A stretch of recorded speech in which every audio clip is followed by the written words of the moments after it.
Hola Racers, hoy vamos a argumentar por qué el entrenamiento cruzado puede hacerte mejor ciclista. Pero antes de nada, una pequeña introducción.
Bomb made me deaf. A Humvee mechanic put his Kevlar on wrong. I guarantee you'll meet up at the suicide bomb.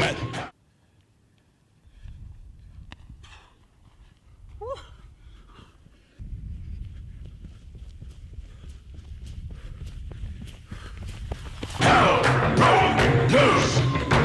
Hell broke loose.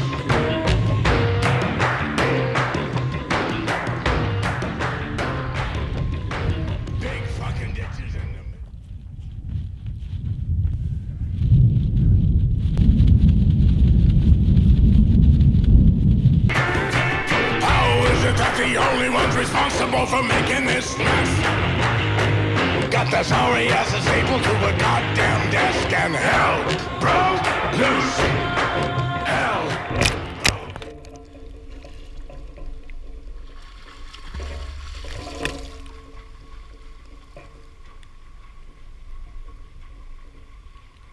Todo el temario de este vídeo va dedicado íntegramente a todas aquellas personas que me escribís emails, mensajes privados en las redes sociales y a las que por desgracia no puedo daros respuesta una por una porque es imposible, no doy alcance a todo.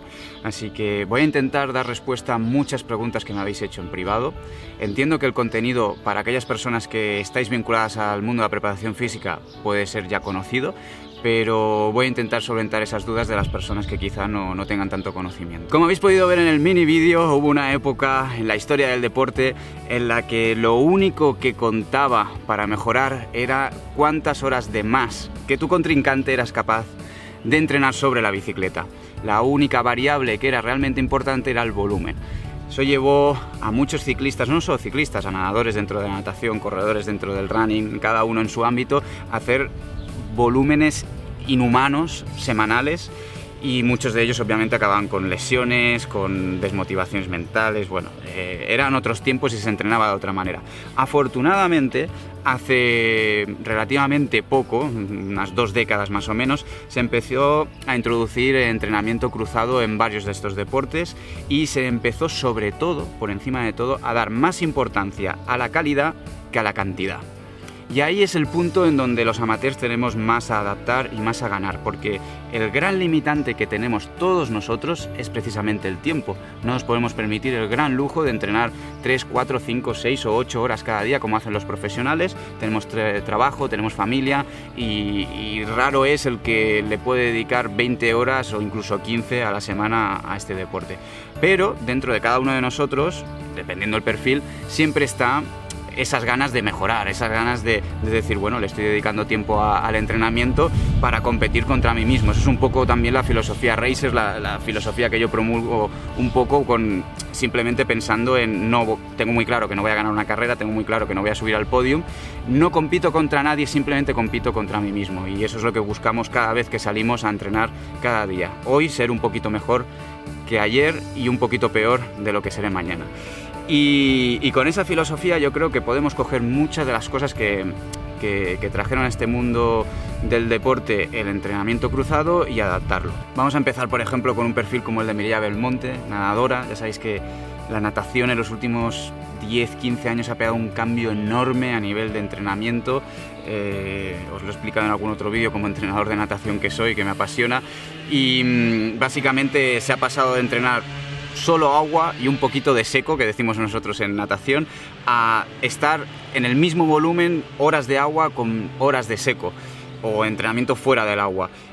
Mireia Belmonte con Fred es un ejemplo, en el sentido de que están entrenando 2 sesiones al día en el agua y otras 2 sesiones fuera en el gimnasio, y en el gimnasio cuando sale del agua no solo está entrenando ejercicios de fuerza, que se podría pensar, y coordinación, abdominales, core, todo esto, sino que también está trabajando running, está trabajando bicicleta. O sea, imaginaos a qué nivel de atleta completo, ¿no? Lleva la filosofía de primero ser atleta y luego nadador o ciclista o runner a la máxima excelencia. Luego tenemos también el caso de Carlos Coloma, que si lo seguís desde después de los Juegos Olímpicos de Londres, donde tuvo una lesión bastante importante en el hombro, pues acabó acudiendo a un entrenador de boxeo para poder rehabilitarse del todo, y una vez se rehabilitó, vio que esos entrenamientos de boxeo, de fuerza, de agilidad, eran tan buenos para él que los acabó adaptando y hoy en día los mantiene todavía.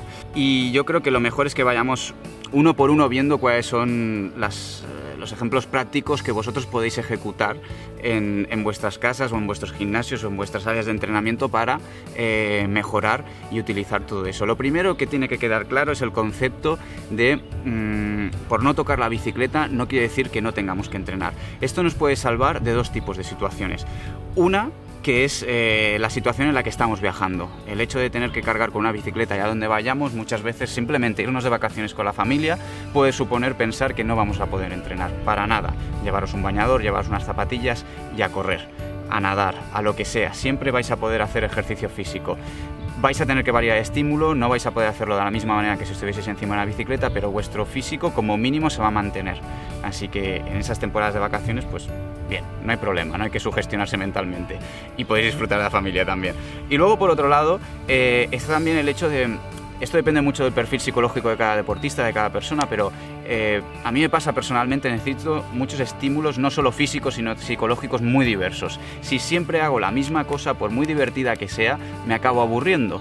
Es por eso que si vais a mi Strava, entráis en Strava, ponéis strava.com/Daniel Race, veréis que suelo picar bastante, sobre todo en el último mes he estado nadando, he estado corriendo, he estado haciendo cosas bastante diferentes para desconectar de prácticamente los 6 meses que solo había ido en bici. Y eso creo que también es muy positivo. Como ciclistas que somos, intercambiar modalidades de bicicleta también es muy positivo a nivel de cabeza, no solo carretera y mountain bike, sino incluso dentro del mountain bike, pasarse, si tenéis la posibilidad, probar enduros o incluso descenso o incluso irse hacia el gravel. Quiero decir, al final es deporte, pero es diferente y eso a nivel mental te descongestiona. Pero yéndonos al tema físico específicamente, lo hemos dicho antes, escaleras es un trabajo aeróbico buenísimo y es un trabajo de fuerza para todo el tren inferior y core, aunque no lo parezca tan bien, muy muy bueno. Y a pesar de que mucha gente lo recomienda hacer durante la pretemporada, que es verdad, es muy positivo, es muy bueno, yo apostaría por hacerlo durante todo el año. Luego, el running. El running es un trabajo que a los ciclistas, mira que nos lo han dicho a veces, yo de pequeño escuchaba, cuando jugaba a fútbol, me acuerdo que escuchaba cosas así como: si juegas a fútbol no te vayas en verano en bicicleta porque luego se te acortan los gemelos. Menuda gilipollez. Correr va muy bien para mejorar en bicicleta, incluso la bicicleta va muy bien para mejorar corriendo. Ahí están los triatletas demostrándonos cada día que las dos cosas son combinables. Sí que es cierto que si nos queremos dedicar 100% a la bicicleta, pues quizá no sea del todo aconsejable entrenar más de 1 o 2 sesiones a la semana de running, como mucho, pero introducirlo ahí nos va a hacer que, por un lado, tengamos un estímulo mucho más intenso en menos espacio de tiempo, que es lo que comentaba al principio, que 1 hora de running es mejor, es preferible que 1 hora de bici si solo tenemos 1 hora. Y luego, por otro lado, el tema del impacto. El impacto puede que pensemos que es negativo, pero no, el impacto es positivo si lo hacemos en su justa medida. Pensar que el impacto ayuda a que los huesos se formen. El hueso es una estructura viva, no es una cosa sólida que está ahí y ya está, sino que el hueso se descompone, el calcio del hueso se deshace, se desprende del hueso, se va al músculo para ayudar a la contracción muscular y se reforma otra vez el hueso con calcio que ingerimos, y es un ciclo que está continuo. El impacto ayuda a que esos almacenes de calcio sean cada vez más grandes, así que si vamos a correr de tanto en tanto, no tenemos por qué lesionarnos y vamos a tener unos almacenes de calcio y unos huesos y unos músculos en general más protegidos ante golpes y con una estructura más fuerte. La natación es un trabajo a nivel aeróbico brutal, y además, sobre todo para aquellos que hacemos mountain bike, tren superior te lo pone a un puntito perfecto para luego bajar técnicamente y tener muchísima resistencia en bajadas muy largas, que esto es importante. ¿Qué más podemos hablar? Por supuesto, trabajo de fuerza. Trabajo de fuerza que podemos dividir en trabajo de fuerza general o de extremidades, y luego, por supuesto, el core, lo que aquí decimos core, que una vez más, para manejar la bicicleta, bueno, yo voy a decir una cosa que siempre digo cada vez que me preguntan: se pueden generar más vatios dentro de un gimnasio que sobre la bicicleta. Esa es la gran diferencia. Obviamente existen ejercicios dentro de la bicicleta, encima de la bicicleta, ir con plato grande, etcétera, etcétera, pero la cantidad de fuerza que podemos llegar a desarrollar dentro de un gimnasio, si luego somos capaces de adaptarla al movimiento específico de la bicicleta, teniendo un entrenador que nos lo explique cómo hacerlo y todo eso, es brutal. El cambio es enorme, no solo en ciclismo, en todos los deportes. Así que yo siempre lo recomiendo.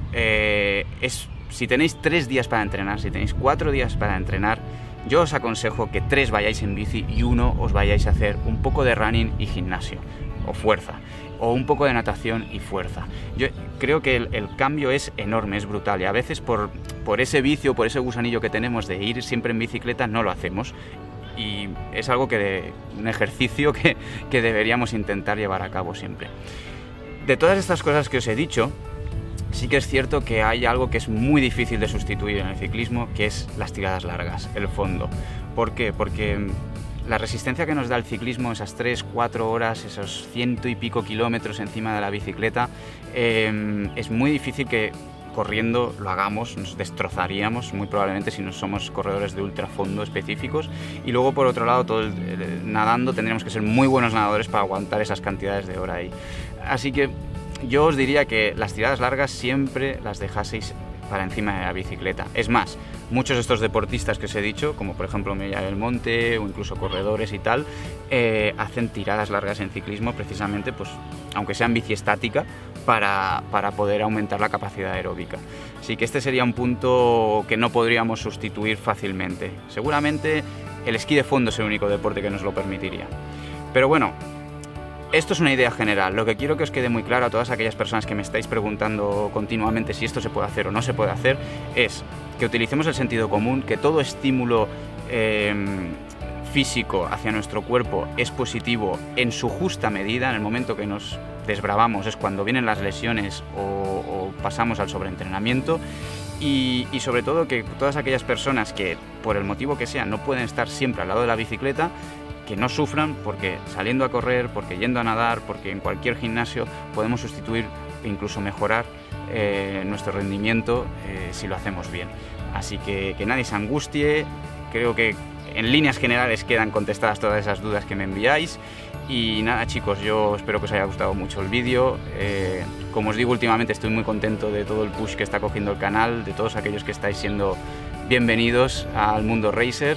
Y nada, simplemente deciros que si no os habéis suscrito todavía, le deis al botón rojo, porque dentro de nada van a venir cosas muy chulas, como por ejemplo el vídeo de mañana que tanto me pedisteis que grabase en Caracol, con las 3 bicicletas de presupuesto aproximado de 1000 euros, mountain bike, para empezar en el mundillo, incluso ya a competir. Así que nada, nos vemos por aquí por el canal y sed muy felices. Chao, chao.